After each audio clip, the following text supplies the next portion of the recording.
جماله ورعايه والعنايه بجاه حر البريه وان الله يذكر الفتوح والمنوح والنصوح وتبدا النصوح وان الله يحفظنا من شر الفتن ما ظهر منها وما بطن والى حضره النبي صلى الله عليه وسلم محمد صلى الله عليه وسلم بسر الفاتحه.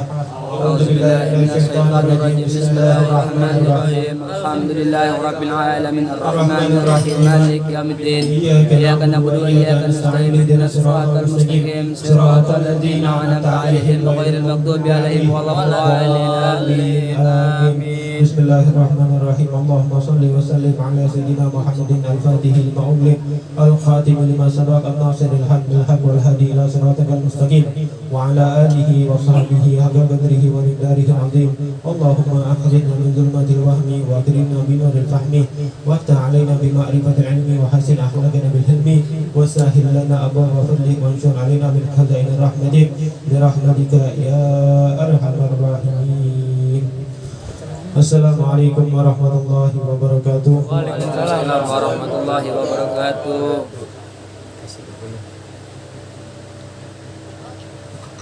Bismillah. Walhamdulillah wassalatu wassalamu ala Rasulillah Sayyidina wa habibina Muhammad ibni Abdillah wa ala alihi wa sahbihi wa man wala wa la hawla wa la quwwata illa billah. Subhanaka la ilma lana illa ma 'allamtana innaka antal alimul hakim.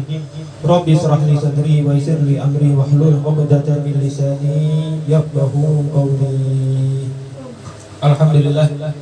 Pertama-tama dan selalu merupakan kewajiban daripada kita, yaitu mensyukuri daripada nikmat yang sudah diberikan oleh Allah Subhanahu wa taala untuk kita, yang mana nikmat yang kita rasakan pada saat ini adalah nikmat iman, nikmat Islam, nikmat dijadikannya kita umatnya Nabi besar Muhammad SAW, serta nikmat taufik dan hidayah sehingga kita dapat berkumpul memenuhi kewajiban kita, yaitu untuk menuntut ilmu. Insyaallah Allah Subhanahu wa taala dalam perkumpulan ini Allah Subhanahu wa taala turunkan keberkahannya, Allah Subhanahu wa taala limpahkan rahmatnya, Allah Subhanahu wa taala curahkan untuk kita semua maghfirahnya. Amin ya rabbal alamin. Salawat serta salam tidak lupa kita curahkan kepada junjungan kita Nabi besar Muhammad sallallahu alaihi wasallam. Allahumma shalli wa sallim wa barik alaihi wa ala alihi. Jemaah sekalian, jemaah syafaatul anbiya yang saya hormati dan saya cintai, alhamdulillah pada malam hari ini perdana kita duduk di sini untuk memenuhi daripada kewajiban sebagaimana sabdanya Rasulullah sallallahu alaihi wasallam, "Thalabul ilmi fardhatun 'ala kulli muslimin." Menuntut ilmu itu merupakan suatu kewajiban bagi setiap muslimin, bagi setiap orang Islam. Selama mereka tadi meyakini bahwasanya Allah Subhanahu wa taala sebagai Tuhannya, Rasulullah sallallahu alaihi wasallam ataupun Nabi Muhammad adalah rasulnya, dia orang Islam, maka dia tadi mempunyai kewajiban untuk apa? Untuk menuntut ilmu. Sebagaimana Rasulullah sallallahu alaihi wasallam menjelaskan betapa besar keutamaan bagi orang yang menuntut ilmu. Ini kita duduk di sini sekarang. Insyaallah niat kita niat baik semuanya. Tapi dikatakan di dalam hadis Rasulullah SAW yang artinya bahwasanya bagi setiap orang yang menuntut ilmu duduk di dalam satu majelis taklim. Ini kita duduk sekarang di dalam majelis taklim. Duduknya mereka di dalam majelis taklim itu lebih baik daripada khairun min alfi rakaatin. Lebih baik daripada mereka tadi sholat 1000 rakaat. Sholat 1000 rakaat. Ada yang pernah di sini sholat 1000 rakaat? Belum. Tapi duduknya kita di sini disamakan oleh Rasulullah SAW seperti kita duduk seperti kita sholat 1000 rakaat. Apakah cukup sampai di situ? Belum cukup sampai di situ. Ditambahkan lagi oleh Rasulullah SAW bahwasanya orang yang duduk di dalam majelis taklim itu sama seperti orang menziarahi daripada orang-orang yang meninggal. Kemudian tidak cukup lagi di situ, pahalanya sama seperti orang iyadatul marid, Seperti orang apa? Menjenguk daripada orang yang sakit. Nah, duduknya kita di sini walaupun cuma sebentar, walaupun cuma 1 jam, paling lama 2 jam, kita duduk di sini untuk menuntut ilmu, itu pahalanya sangat besar. Kita belum pernah sholat 1000 rakaat. Kita belum pernah mengantarkan jenazah sebanyak 1000 jenazah. Kita belum pernah mengunjungi orang sakit ataupun menjenguk daripada orang sakit sebanyak 1000 orang sakit. Tapi duduknya kita di sini disamakan pahalanya oleh Rasulullah Shallallahu Alaihi Wasallam seperti itu. Nah, di sini alhamdulillah, sebagaimana yang kita ketahui bahwasanya kita akan membaca salah satu kitab, yang mana kitab ini yaitu kitab Fawaidul Mukhtarah, yang menjelaskan tentang keutamaan di dalam amal. Di dalam pembukaan kitab, semua kitab, kalau seandainya ente baca kitab, itu pasti diawali dengan bismillah. Semuanya diawali dengan bismillah. Ente buka kitab apapun, kalau saya benar itu kitab salaf, orang tersebut orang yang benar, pasti awalnya dimulai dengan bismillah. Kenapa diawali dengan bismillah? Karena mengamalkan daripada hadisnya Rasulullah SAW, kullu amrin dibalin la yubda'u fihi bi bismillahirrahmanirrahim fahuwa abqa. Setiap apapun amalan yang tidak dimulai dengan kalimat bismillah, yang tidak dimulai dengan kalimat bismillahirrahmanirrahim, dinyatakan oleh Rasulullah SAW bahwa agata. Apa itu agata? Agata itu qalilul barakah, tidak terdapat keberkahan. Makanya kalau kata orang tua dulu, tong, lo makan bismillah kagak? Kagak, berarti makan sama setan. Maksudnya itu tidak ada keberkahan. Ini kita minum hukumnya mubah, makan juga hukumnya mubah, tidur juga hukumnya mubah. Apa itu mubah? Mubah itu kita kerjakan tidak mendapatkan pahala, kita tinggalkan tidak mendapatkan dosa. Itu adalah mubah. Tapi pekerjaan yang mubah tersebut yang tidak mendapatkan dosa ataupun tidak mendapatkan pahala bisa bernilai ibadah. Dengan apa? Dengan kita mengucapkan kalimat bismillahirrahmanirrahim. Betul. Ini kita makan nih, nggak dapat pahala tuh, nggak dapat pahala, nggak dapat dosa. Jadi tidak ada nilai. Tapi karena kita mengucapkan kalimat bismillahirrahmanirrahim, maka setiap suapan yang kita masukkan ke dalam mulut kita itu bisa bernilai pahala ataupun bernilai ibadah. Tuh. Minum juga. Kita ambil air minum. Kita minum. Sebelum kita minum, bismillahirrahmanirrahim. Kita minum. Setiap satu tegukan yang mengalir di dalam kerongkongan kita, karena kita mengucapkan kalimat bismillahirrahmanirrahim, maka itu bisa bernilai ibadah. Bisa bernilai ibadah. Tapi perlu diketahui juga di sini, tidak semua kalimat bismillah yang kita ucapkan bisa bernilai ibadah. Contohnya apa? Jadi hukum bismillah itu ada 4. Ada hukumnya wajib, ada hukumnya sunnah, ada hukumnya mubah, ada hukumnya makruh, ada lagi hukumnya haram. Kapan membaca bismillah itu wajib? Yaitu ketika sholat. Ente sholat nih, Allahu Akbar, kita niat itu di dalam hati. Usolli fardal maghribi salasa rakaatin lillahi ta'ala, Allahu Akbar. Yang kita ucapkan tersebut, usolli fardal maghribi, itu di dalam hati. Melafazkan di dalam mulut itu hukumnya sunnah. Setelah kita takbir, setelah kita niat, kita baca doa iftitah. Nah, setelah kita membaca doa iftitah, kita membaca al-Fatihah. Nah, ada sebagian kelompok yang mereka tadi tidak mau membaca bismillah. Kenapa? Karena mereka beranggapan bahwasannya Al-Fatihah tersebut ataupun bismillah bukan bagian daripada surah Al-Fatihah.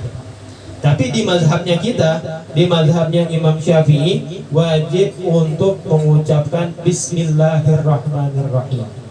Wajib hukumnya. Kalau seandainya wajib melafadzkan hanya. Tadi kalau niat tidak wajib melafadzkannya, wajibnya di dalam hati. Tapi kalau untuk membaca surat Al-Fatihah wajib dilafadzkan. Gak boleh dalam hati, diam. Tapi amin, Fatihah lo mana? Udah dalam hati, gak sah. Gak sah. Walaupun satu ayat dia katakan di dalam hati, Fatihahnya nggak sah. Kalau sudah Fatihahnya tidak sah, maka sholatnya pun tidak sah.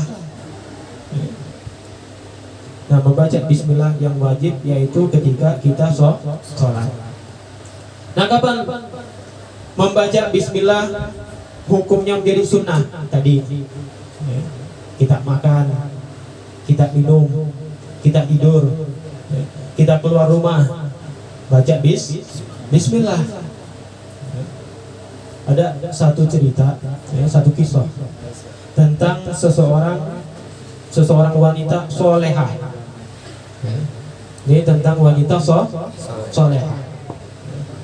Ini susah nih sekarang nyari wanita solehah. Yang insya Allah yang hadir di sini wanita solehah semua. Amin. Ini wanita solehah ini, dia punya laki, dia punya suami bajingan. Dia punya suami bajingan, pakai tengik lagi. Bajingan tengik. Apa kerjaan lakinya?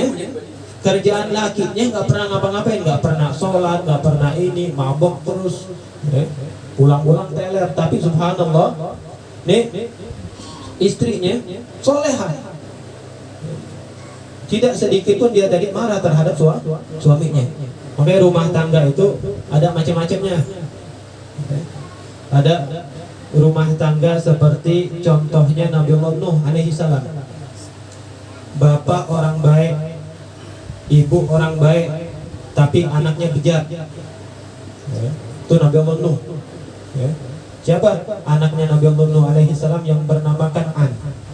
Tidak mau beriman, tidak mau ikut daripada bapaknya sendiri. Akhirnya apa? Akhirnya tenggelam. Ada lagi keluarga seperti Fir'aun. Ini tadi istrinya solehah, suaminya bejat. Ada lagi keluarganya Nabiullah Ibrahim alaihissalam. Suaminya baik, istrinya baik, anaknya pun baik. Insya Allah kita semua jadi keluarga yang baik. Nah, kembali ke cerita tadi. Ini istrinya, dia sabar banget ngadepin lakinya. Apa yang selalu dilakukan oleh istrinya? Setiap dia mengerjakan sesuatu, selalu dia ucapkan kalimat bismillah. Dia mau ngambil baju, bismillahirrahmanirrahim.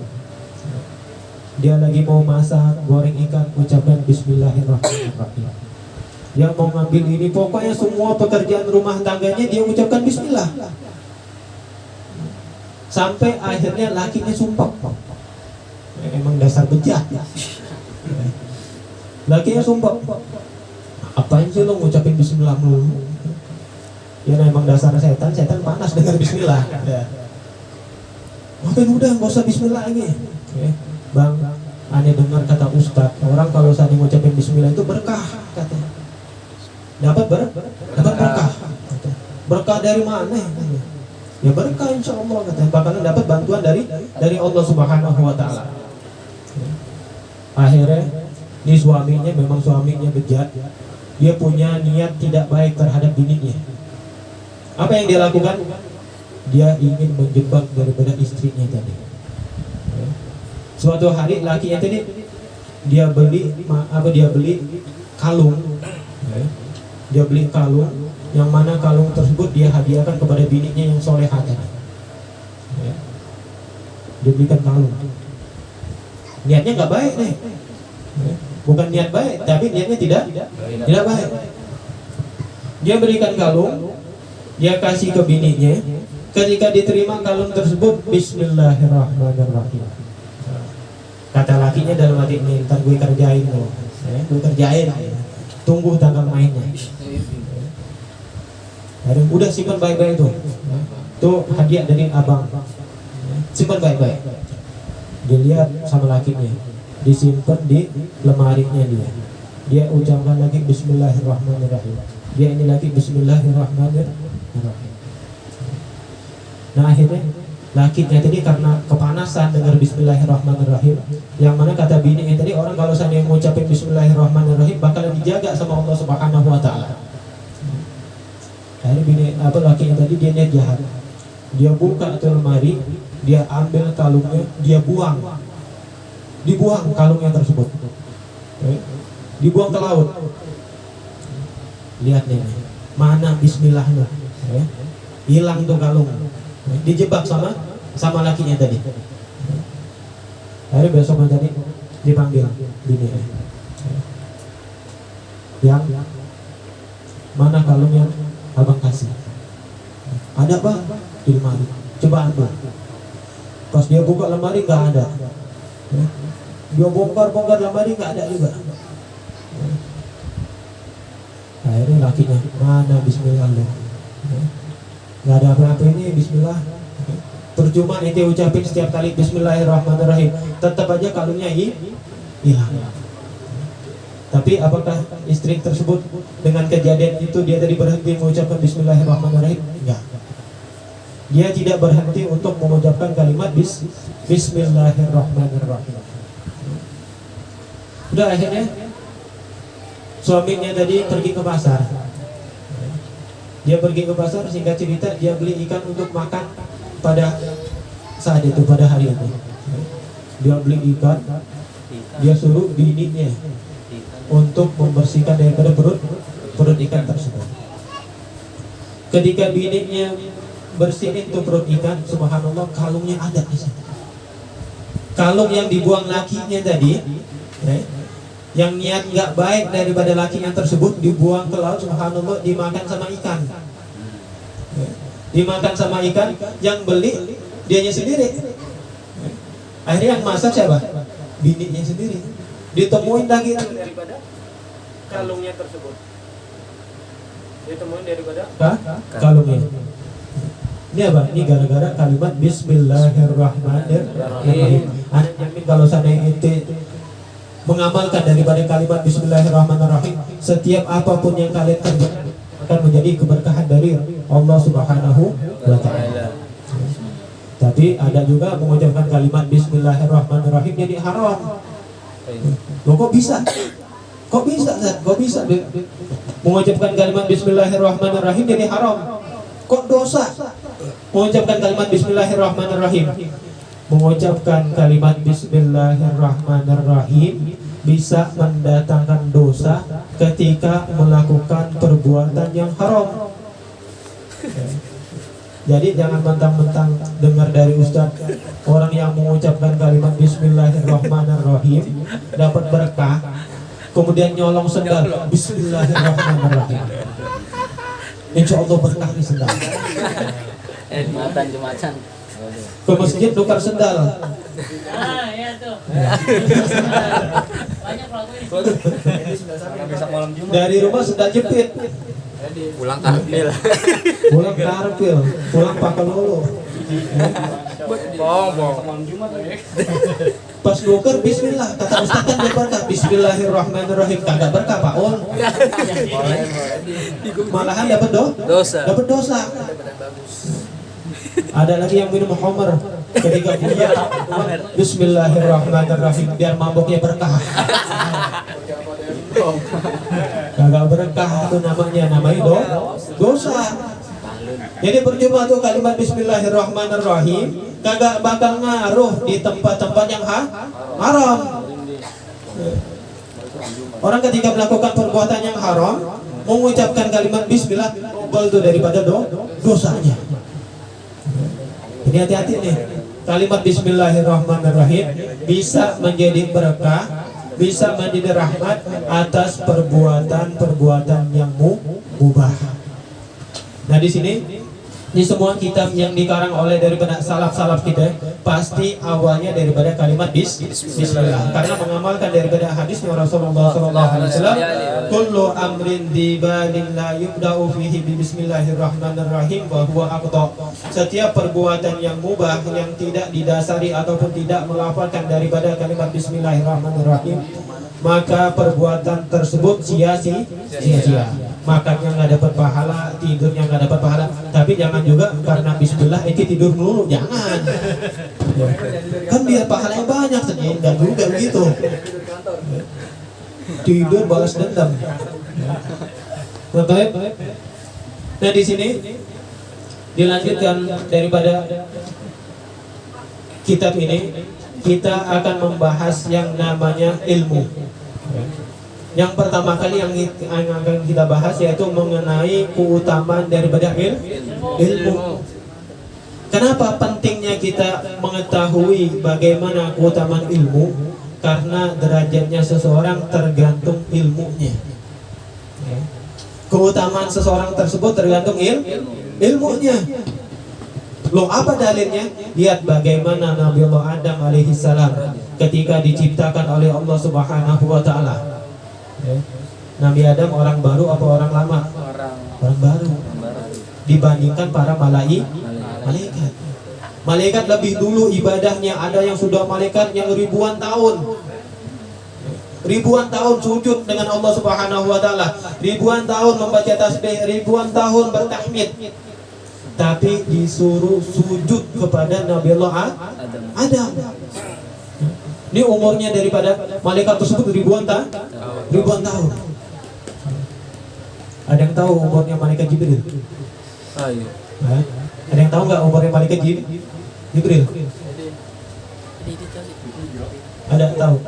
Ya, anak kasih tahu umurnya malaikat Jibril.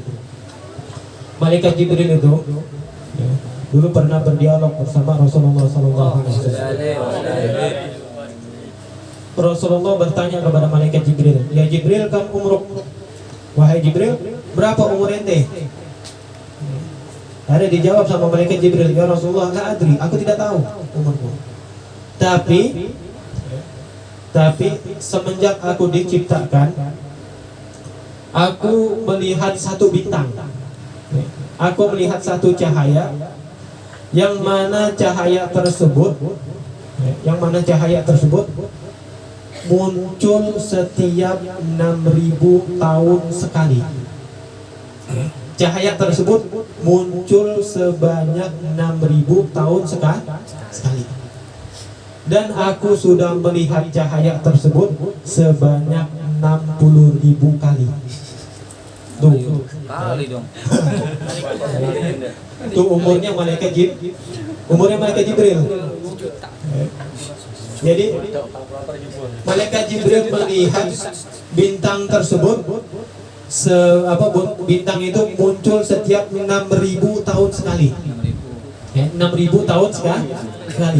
Dan malaikat Jibril sudah melihat bintang tersebut sebanyak 60.000 kali. Ya itu PR masing-masing dah. Kalau mau tahu umurnya malaikat Jibril itu masing-masing nanti di rumah ya. Nah akhirnya apa kata Rasulullah SAW? Ya Jibril, apakah engkau tahu siapa cahaya tersebut?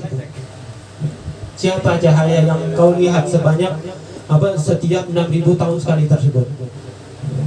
Malaikat Jibril nggak tahu cahaya siapa itu. Cahaya terang sangat terang benderang. Kata Rasulullah, itu adalah anak. Jadi itu adalah cahayanya Rasulullah Sallallahu Alaihi Wasallam. Semua makhluk yang ada di muka bumi ini itu tercipta dari cahayanya Rasulullah Sallallahu Alaihi Wasallam. Jadi kembali lagi ke Nabiullah Adam alaihissalam tadi. Nabiullah Adam alaihissalam baru diciptakan oleh Allah Subhanahu Wa Taala. Baru diciptain. Baru banget dah anak baru kemarin sore kalau bahasa kita. Baru tapi disuruh sujud, seniornya disuruh sujud oleh Allah Subhanahu wa taala. Gara-gara apa? Gara-gara ilmunya Nabi Adam alaihi salam. Jadi ilmu tersebut bisa mengangkat derajat seseorang. Kadang-kadang nih iman kita manusia, ada yang imannya naik terus, ilmunya nggak pernah turun, naik terus, bahkan melebihi daripada para malaikat. Ada lagi imannya yang stabil, nggak naik, tidak turun. Ada lagi imannya yang turun terus, merosot. Ada lagi imannya yang naik turun, ada lagi yang stabil, ada lagi yang naik turun. Okay. Nah kalau imannya yang naik terus, itu imannya para anbiya, para aulia, para nabi. Imannya nggak pernah turun, naik terus. Imannya para nabi dan juga para aulia. Ada lagi imannya yang stabil, tidak naik dan tidak turun. Siapa itu? Yaitu imannya para malaikat. Imannya para malaikat. Malaikat tidak naik dan tidak turun. Ada lagi iman yang jatuh terus, merosot. Siapa? Yaitu orang-orang yang kufar, orang-orang kafir dan iblis. Iblis itu imannya terus merosot bersama daripada orang-orang kafir. Ada lagi nih iman yang naik turun nih. Ini kayaknya iman kita nih naik turun. Kadang-kadang lagi semangat ngaji, semangat banget. Kadang-kadang lagi kendor. Ya wajar, manusia, namanya manusia mempunyai nafsu. Sholat, ayo. Kadang-kadang juga maksiat. Nih orang-orang STMJ nih. Abis sholat terus maksiat jalan. Boleh juga. Yang pengalaman nih. Ini naik turun nih. Naik turun iman kita. Bagaimana iman kita supaya naik terus? Dengan belajar, dengan ilmu. Makanya di sini dikatakan an Abi Hurairah radhiyallahu anhu bahwasanya salah satu sahabat yang bernama Abu Hurairah radhiyallahu anhu. Yang mana Abu Hurairah, siapa nama asli Abu Hurairah? Nama asli daripada Abu Hurairah Abdurrahman bin Sakhar. Itu namanya daripada Abu Hurairah. Abu Hurairah ini salah satu sahabat yang banyak meriwayatkan daripada hadis. Nah, Abu Hurairah ini pernah suatu hari dia lewat di pasar. Dia tadi lewat di pasar. Marra bisuqil Madinah, yang mana Abu Hurairah lewat di pasar daripada Madinah. Fawaqafa 'alaiha, dan Abu Hurairah berhenti di pasar tersebut. Faqala ya ahla suq ma a'jazakum. Qalu wa madzaka ya Abu Hurairah. Abu Hurairah berteriak kepada daripada orang-orang penduduk pasar tersebut, kesian banget ente semua. Kalau bahasa kita kesian banget. Kenapa? Nanti nggak lihat tuh di masjid lagi pada bagi-bagi warisan. Lagi bagi-bagi warisan. Orang kalau dengar warisan kan, wah warisan nih, nggak jauh dari duit harta. Kata Abu Hurairah di Ma'aban bahwasanya di masjid sedang lagi ada bagi-bagi warisan. Akhirnya satu pasar ditinggalin itu tadi pasar, kosong pasar. Semuanya menuju ke masjid. Dibilang oleh Abu Hurairah tadi, itu di masjid Nabi, di Masjidin Nabawi lagi bagi-bagi warisan.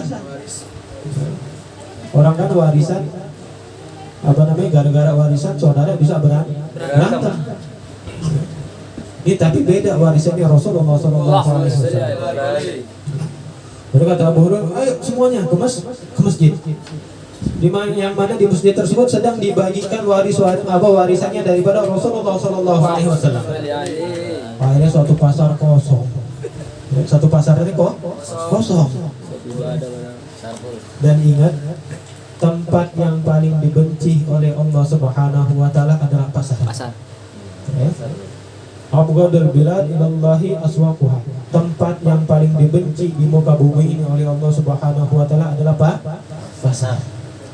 dan tempat yang paling dicintai oleh Allah Subhanahu wa taala adalah masajiduha, masjidnya Allah Subhanahu wa taala. Kenapa pasar ini paling dibenci oleh Allah Subhanahu wa taala? Karena di pasar ini tempat biasanya terjadi kemaksiatan. Apa? Timbangan, curang, bohong. Orang kan kadang-kadang kalau sana lagi dagang bagus semua, nggak ada yang nggak bagus. Oh ini barangannya paling bagus. Kadang-kadang sudah bohong, campur sumpah lagi. Wallahi ini barang paling bagus. Pakai sumpah. Allah pakai dibawa-bawa untuk untuk melariskan daripada barang dagangannya. Makanya itu tempat yang paling dibenci oleh Allah Subhanahu wa taala adalah pasar. Nah, akhirnya pasar tersebut kosong. Semua daripada orang penduduk pasar yang pedagang-pedagang di pasar tersebut menuju masjidnya Nabawi, masjid Nabawi. Ketika sampai di Masjid Nabawi, dilihat nggak ada duit, nggak ada harta. Yang dilihat di situ ada orang lagi baca Quran, ada orang lagi belajar, ada lagi orang yang sedang membaca daripada sirahnya Rasulullah SAW. Akhirnya mana nih Abu Hurairah bilang lagi bagi-bagi waris. Nih ketika kita nyampe di masjid nggak ada harta, nggak ada duit. Yang ada orang ngaji, yang ada orang belajar. Akhirnya balik lagi penduduk pasar tadi ke Abu Hurairah. Ya Abu Hurairah, mana ente bilang tadi di masjid lagi bagi-bagi warisan. Ketika kami nyampe di masjid nggak ada tuh bagi-bagi warisan. Akhirnya ditanya balik oleh Abu Hurairah, memangnya apa yang ente lihat di masjid? Kami melihat cuma orang yang sedang duduk buka kitab. Kami cuma melihat orang-orang yang sedang belajar. Kami cuma melihat orang-orang yang sedang belajar daripada sirahnya Rasulullah SAW, yang membaca hadisnya Rasulullah SAW. Kemudian apa yang dikatakan oleh Rasulullah SAW? Itulah warisannya Nabi, itulah warisannya Rasulullah SAW. Kenapa? Karena sesungguhnya innal anbiya'ah, karena sesungguhnya para nabi lam yuwarrithu dinaran wala dirhaman wa innama warasu an ilmah. Karena sesungguhnya para nabi, para anbiya itu tidak mewariskan yang namanya dirham wala dinaran, harta benda, duit. Kenapa? Karena Nabi tahu kalau seandainya Nabi Muhammad SAW mewariskan harta benda, itu berantem umatnya. Umatnya. Jangankan umatnya, kadang-kadang bapak meninggal, bapaknya ninggalin harta, anak, kakak sama adik bisa berantem. Itu saudara kandung. Kadang-kadang nggak teguran gara-gara warisan. Tapi ini Rasulullah SAW dia tahu umatnya nanti kalau seandainya ditinggalkan harta bakalan berantem. Makanya diwariskan oleh Rasulullah SAW. Wa innama warathu al-ilmah. Sesungguhnya Rasulullah SAW dan para anbiya mewariskan daripada apa? Daripada al-ilmu. Kemudian dikatakan lagi di sini oleh Abdullah bin Abbas. Abdullah bin Abbas radhiyallahu anhu, beliau meriwayatkan bahwasanya pernah suatu hari Nabi Allah Sulaiman alaihissalam. Tahu dengan Nabi Allah Sulaiman alaihissalam? Kita tahu, kalau kenal kagak. Kalau kenalan kan kalau kenal harus kenalan. Kita cuma tahu. Siapa ini Nabi Allah Sulaiman alaihissalam? Nabi Allah Sulaiman alaihissalam adalah putranya Nabi Allah Daud alaihissalam. Nah, Nabi Allah Sulaiman alaihissalam ini mewarisi tahta daripada ayahandanya. Dulu Nabi Allah Daud alaihissalam ini merupakan nabi dan juga sekaligus raja. Dan juga Nabi Allah Sulaiman alaihissalam menjadi seorang nabi dan juga menjadi seorang raja. Dinyatakan di dalam sejarah ada 4 raja. Ada 4 raja yang menguasai antara timur sampai barat. Jadi biar bisa pindah tuh dari timur langsung ke barat, bisa. Dia bisa pindah. Dia tadi menguasai semua daratan dari barat ke timur. Ada 4. 2 kafir, 2 lagi muslim. 2 kafir, 2 lagi muslim. Siapa yang kafir? Yang kafir yang pertama adalah Bukhtanasor. Bukhtanasor. Siapa ini Bukhtanasor? Ya, kalau bahasa ininya bahasa orang-orang ono no. Nebukadnezar. Nebukadnezar. Beda kan? Beda nih bahasa ini. Kadang-kadang kalau kita bacanya Sulaiman, kalau dia tadi Salomon. Ya. Kalau kita Daud, dia bacanya David. Ya. Kalau kita Yusuf, dia bacanya Yosef. Kita bacanya Camat, dia tadi Yang bilang comot nih. Polem. Nah, Nabi Allah Sulaiman alaihi salam ini mewarisi daripada tahtanya Nabi Allah Daud alaihi salam. Nah, dinyatakan di sini Nabi Allah Sulaiman ini dari Bukhtanasor yang kafir, Bukhtanasor, kemudian lagi yang kedua adalah Talut. Ini yang kafir. Nah, yang dua yang muslim siapa? Yang dua yang muslim yang pertama adalah Nabi Allah Sulaiman alaihi salam. Muslim. Nah, yang kedua siapa? Raja muslim yang menguasai daripada timur sampai ke barat. Ya, Pak? Siapa nama rajanya? Bukan Raja Lenong, bukan. Yang menguasai daripada Maghrib dan Masyriq, dari barat ke timur, seorang raja muslim yaitu Zulkarnain. Zulkarnain. Jadi dua kafir dan dua muslim. Dan diantaranya Nabi Allah Sulaiman alaihi salam. Nabi Allah Sulaiman alaihi salam ini dikatakan oleh Abdullah bin Abbas, pernah suatu hari Nabi Allah Sulaiman alaihi salam ini ditawari oleh Allah Subhanahu wa taala. Khayyara Sulaiman alaihi salam bainal ilmi wal mali wal mulki. Bahwasanya Allah Subhanahu wa taala menawarkan kepada Nabi Allah Sulaiman alaihi salam antara ilmu, harta dan kekuasaan. Ilmu, harta dan kekuasaan. Kalau kita kasih pilihan kayak gitu, harta udah kaya aja ya Allah, udah kaya, udah capek hidup miskin udah. Nah, ditawarkan oleh Allah Subhanahu wa taala kepada Nabi Allah Sulaiman alaihissalam ada tiga: ilmu, harta, dan kekuasaan. Kemudian apa yang dipilih oleh Nabi Allah Sulaiman alaihissalam? Bakhtara al-ilma. Maka Nabi Allah Sulaiman alaihissalam memilih ilmu. Orang bijak pilihnya ilmu. Kenapa orang itu harus mempunyai ilmu? Karena orang yang mempunyai ilmu bisa menjadi orang yang benar. Itu. Kenapa? Karena kadang-kadang kita bisa belajar ilmu ini, tapi kalau seandainya kita tidak pernah belajar ilmu agama, kita tidak akan menjadi orang yang benar. Di dalam agama Islam tidak membatasi seseorang tersebut untuk menggapai cita-citanya.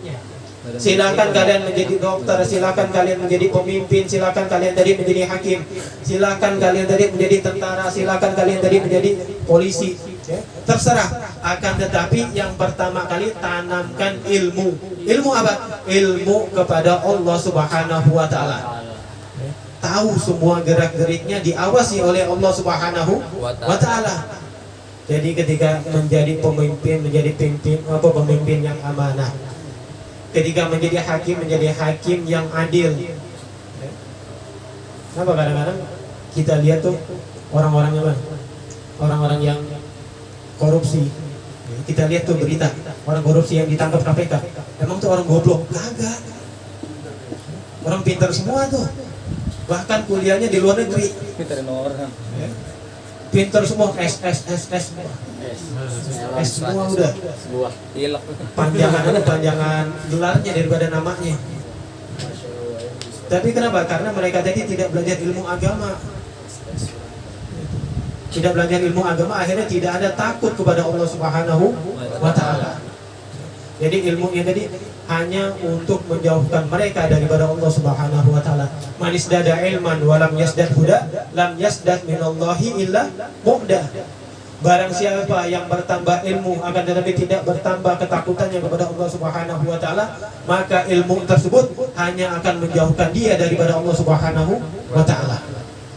Kan lebih baik rakyat rendah tapi moralnya tinggi daripada pejabat tinggi moralnya rendah.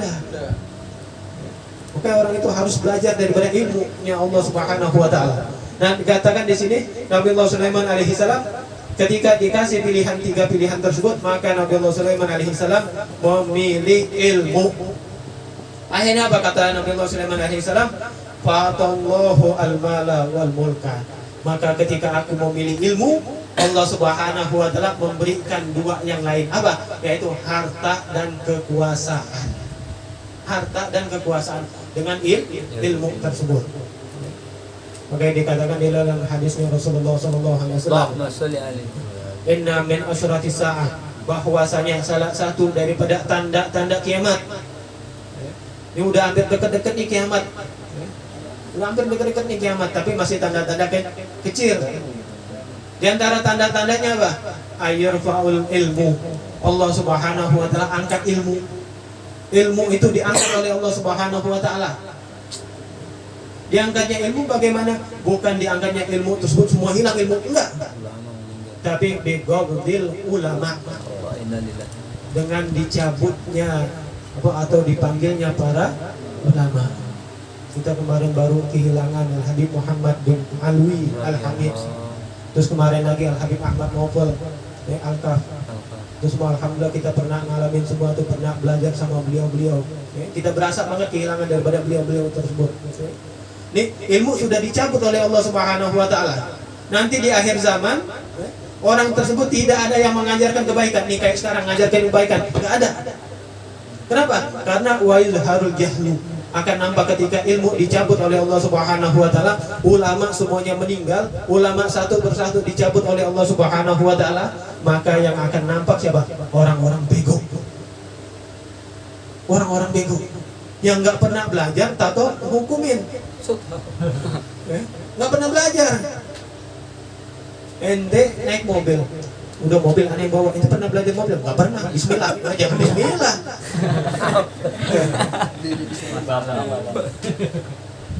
Begitu juga dengan akhir zaman. Dicabut, nggak ada lagi yang mengajarkan kebaikan. Dicabutnya ilmu, orang-orang bodoh akan berbicara, maka kemudian akan apa? Waisrabul khamr, maka orang akan banyak minum khamr. Dan yang terakhir adalah wailharuz zina, orang akan semakin gampang daripada berbuat zina. Nauzubillah min dzalik. Maka ini zaman sekarang ini kembali lagi kepada zaman jahiliyah. Kalau dulu zaman Nabi, zamannya Rasulullah sallallahu alaihi wasallam, orang-orang apa? Orang-orang menguburkan daripada bayi-bayi perempuan mereka. Ini mereka lahir, dilihat laki apa perempuan? Perempuan, langsung dikubur hidup-hidup. Ini zaman jahiliyah itu kembali lagi di zaman sekarang. Loh kok bisa kembali lagi di zaman sekarang? Ente lihat berita tuh berapa banyak bayi-bayi yang dibuang di kotak sampah. Berapa banyak bayi yang dibuang di kali. Bedanya dulu sama sekarang, kalau dulu nunggu lahir baru dikuburkan, kalau sekarang belum lahir udah bukan dikubur, dibuang. Dibuang. Jadi balik lagi daripada zamannya jahiliyah. Maka dikatakan oleh Rasulullah SAW bahwasanya Islam itu pertama kali asing. Maka Islam tersebut akan kembali lagi ke zaman keasingannya. Orang di zaman sekarang melihat Islam asing. Kita pakai pakaian kayak gini, wah, orang melihatnya sinis. Tapi dikatakan oleh Rasulullah SAW, batuba liman ghuraba, beruntunglah bagi kalian yang dianggap asing. Beruntung. Nih kita jangan malu nih, mau pakai identitas Islam, pakai nama-nama yang Islam, jangan ngikutin sinetron, jangan ngikutin film-film dah. Ntar punya anak gue pengen jadi apa? Nama artis, nama pemain bola, nama ini. Yorgi. Bawa TikTok. Yohanes Polem. Nama anak-anak itu ambil di dalam Al-Quran. Tapi perlu guru juga ngambil di dalam Al-Quran. Yang kayak orang sono tanya nama itu siapa? Namanya Jiun. Nama panjangnya siapa? Innalillahi wa inna ilaihi.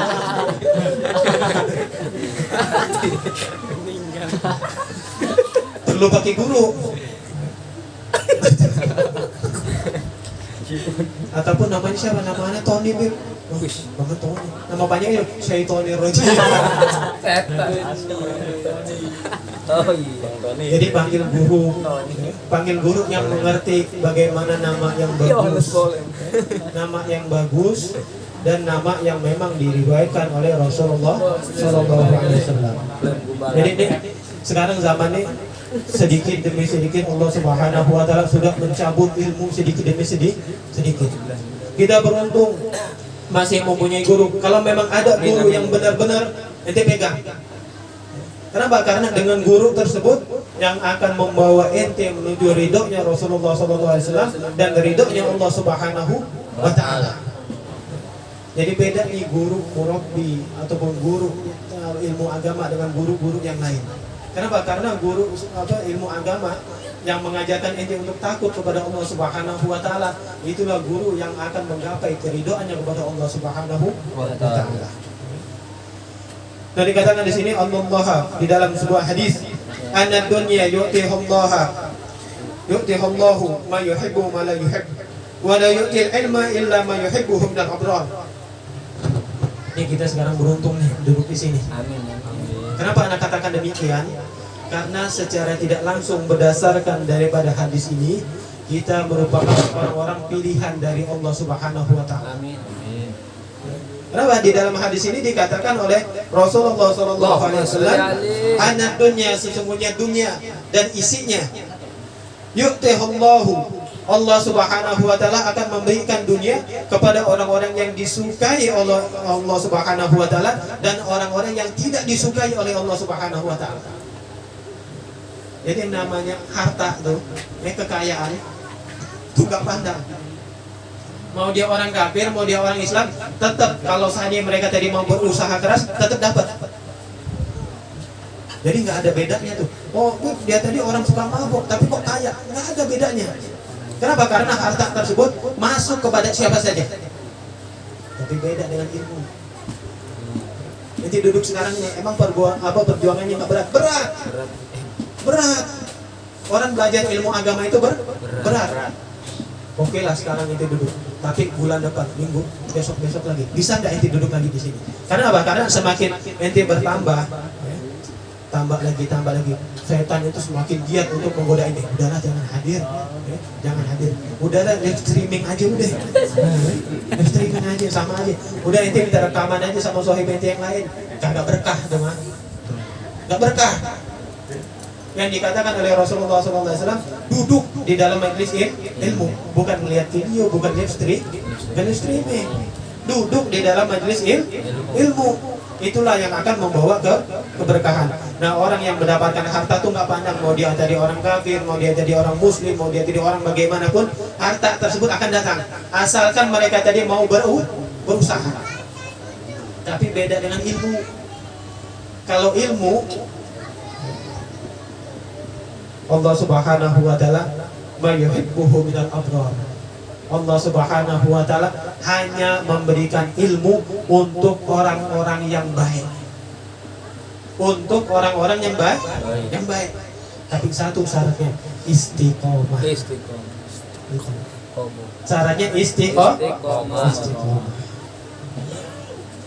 Maka dikatakan orang-orang yang berilmu tersebut oleh Imam Hasan Al-Basri, sesungguhnya orang yang berilmu itu seperti apa? Seperti matahari. Suratuhu ahsan min surati syamsi wal qamari wan nujumi was sama. Bahwasanya orang yang mempunyai ilmu itu seperti matahari, yang mana matahari tersebut bisa memberikan manfaat. Matahari yang kita anggap panas ternyata bisa memberikan manfaat untuk yang lain. Seperti petani garam butuh daripada matahari. Kalau hujan gagal panen. Petani tembakau perlu daripada matahari. Ataupun wal qamar seperti bulan.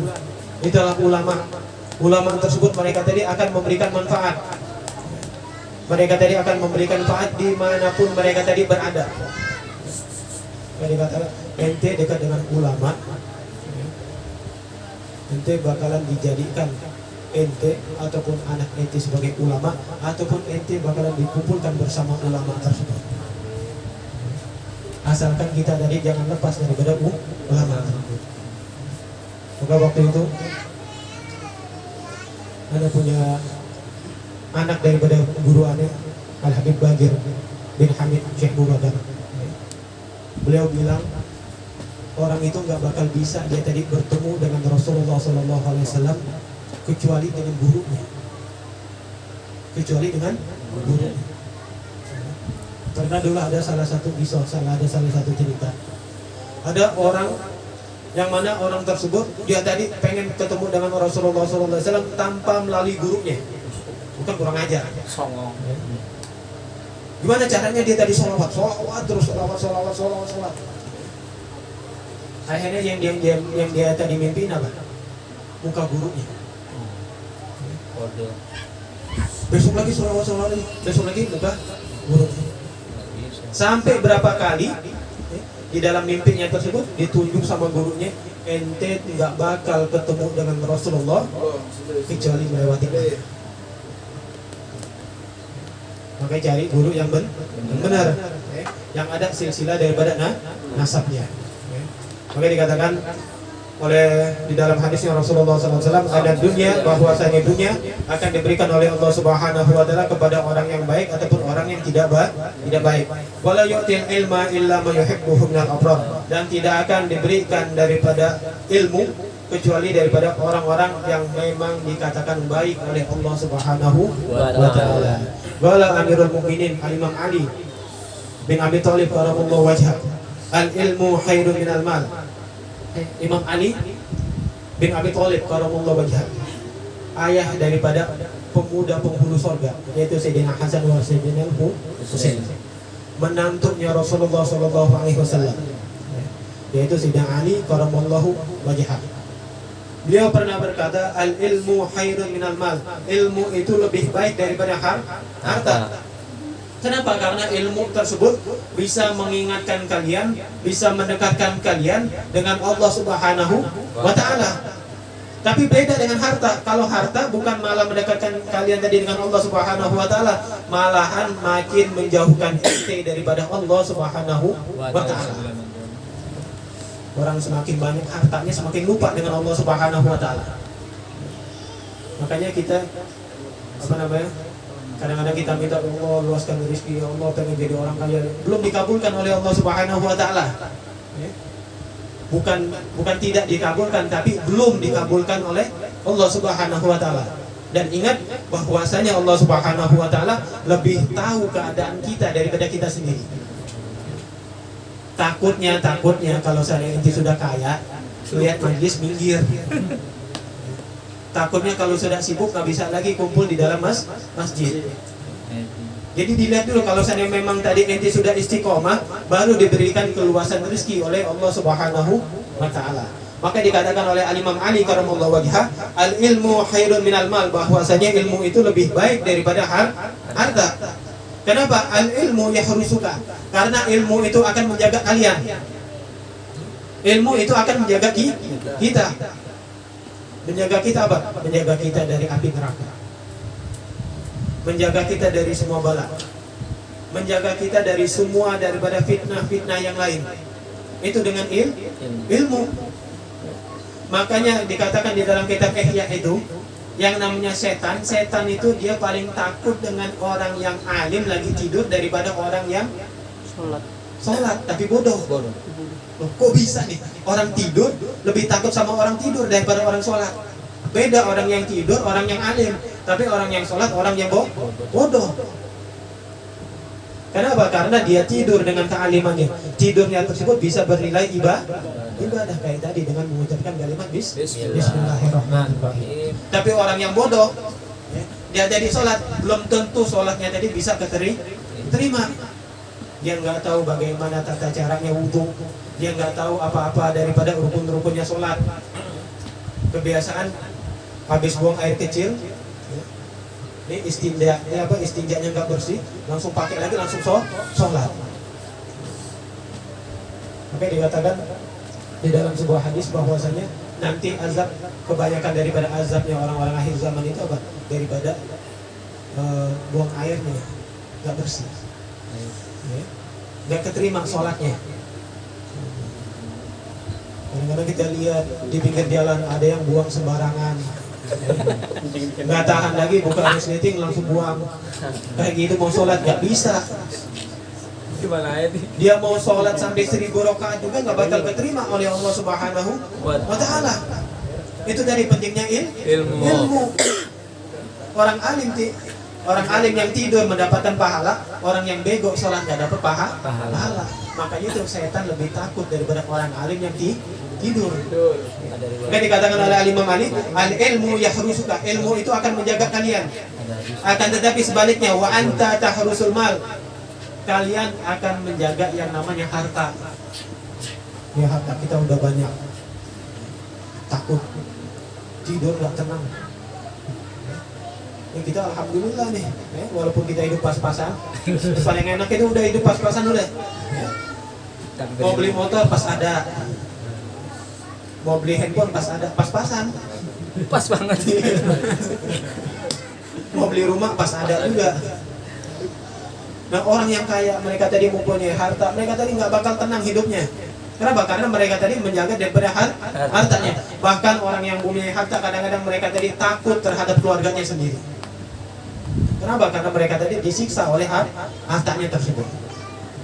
Nggak usah jauh-jauh dah, nggak usah jauh-jauh. Kita beli motor baru nih, tapi kredit.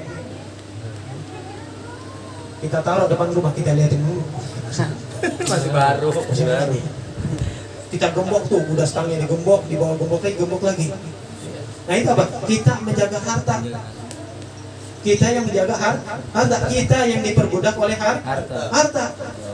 Tapi beda dengan ilmu yang akan menjaga kita. Al-ilmu yazbu al-infaq wal malu tankusu an-nafaqah. Yang mana ilmu, kata Imam Ali, akan bertambah ilmu tersebut dengan kita tadi menginfakkan, kita berikan. Ini sekarang Anda berikan ilmu kepada inti semuanya. Dari hadisnya Rasulullah yang tadi sudah kita baca, semuanya magola-magola yang sudah kita baca. Anda keluarkan kepada inti ilmu tersebut, bukan berkurang ilmunya Anda, malahan makin bertambah. Tapi berbeda dengan harta. Beda dengan harta. Kita punya duit sampai 1 juta seandainya. Kita keluarin, kita beli barang, bertambah apa berkurang? Berkurang. Bedanya seperti itu. Kalau ilmu semakin kita berikan, ini anak ngajarin sama inti sekarang. Terus ente ngajarin lagi sama orang yang lain, bertambah lagi. Walaupun anak tidak melakukan apa yang anak kerjakan, tapi karena anak menunjukkan kepada ente tadi suatu kebaikan, itu akan mendapatkan pahala baginya. Makanya ente sebanyak-banyaknya mengajak orang dalam kebaikan. Mandalla alal khairi kafa'ini. Barang siapa yang menunjukkan satu kebaikan, maka dia tadi akan mendapatkan pahala sama seperti orang tersebut melakukan kebaikan. Ente ngajak, ayo semuanya majlis taklim. Ente duduk dan mengajak orang tadi duduk, double pahala. Ente mengajarkan kepada anak ente, ayo sekarang kita sholat. Anak ente sholat, ente mendapatkan double daripada pahala. Jadi tidak akan berkurang daripada ilmu yang kita ajarkan. Beda dengan harta, semakin kita belanjakan. Oh kalau belanjaan nggak bakal puas. Makanya anak pesan deh sama suami. Kalau lagi ngajak bininya belanja, tuh pegang yang kenceng tangannya. Kilap. Takut kilap. Jadi harta yang dibelanjakan itu akan berkurang, tapi berbeda dengan ilmu yang kita ajarkan, ilmu yang kita berikan kepada orang yang lain itu tidak akan berkurang, malah makin akan bertambah dan bertambah, baik pahalanya ataupun daripada ilmunya tersebut.